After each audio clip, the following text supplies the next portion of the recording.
There's a very big difference sometimes between experimental probability and theoretical probability. Theoretical probability is sort of the calculated chances of something happening. If I flip a coin, I know I'm going to have a 50-50 chance of it coming up heads or tails.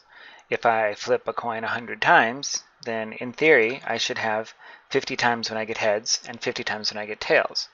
But if you've ever actually flipped a coin 50 times or 100 times, you'll probably discover that you'll end up with something like 56 heads and 44 tails or something similar.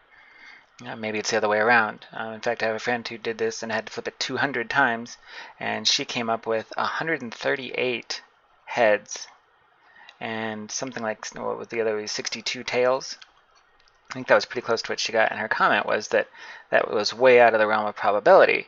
But theoretical probability is just theory. Every time a coin is flipped, there's a 50-50 chance of getting heads or tails, and a coin doesn't remember, so it doesn't really care whether it's already been flipped 100 times and had heads every time. The next time you flip it, there's still a 50-50 chance. So theoretical probability is not the same as experimental probability, and that comes up here in this next question. Nadia and Peter are playing dice, but Peter keeps winning, and Nadia suspects him of cheating. She's suspicious about the number of times Peter rolls a 6, and so she conducts the following experiment. She rolls the suspect die 100 times, writing down the result each time.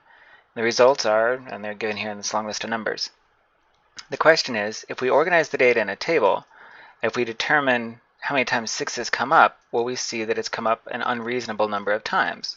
Well, if you actually count these out, the number of times they come up are 1 is 15 times, 2 is 14 times, 3 is 15 times, 4 is 13 times, 5 is 9 times, and 6 is 34 times.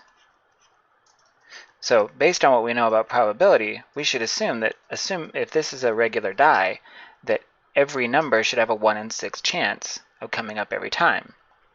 So in theory, every time we roll a die, we should come up with approximately 15 every time of each number, approximately that out of 100.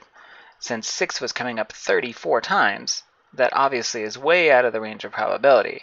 It seems very, very likely, at least at this point, that that die has something wrong with it. But we don't know for sure that that's the case. It's not entirely impossible, in fact it's nowhere near impossible, for a 6 to come up 34 times out of 100. It's just unlikely. So she can't really say in this case that Peter's been cheating, but it sounds to me like she's got pretty good ammunition for telling him that he needs to roll with her dice next time if they want to have a fair game.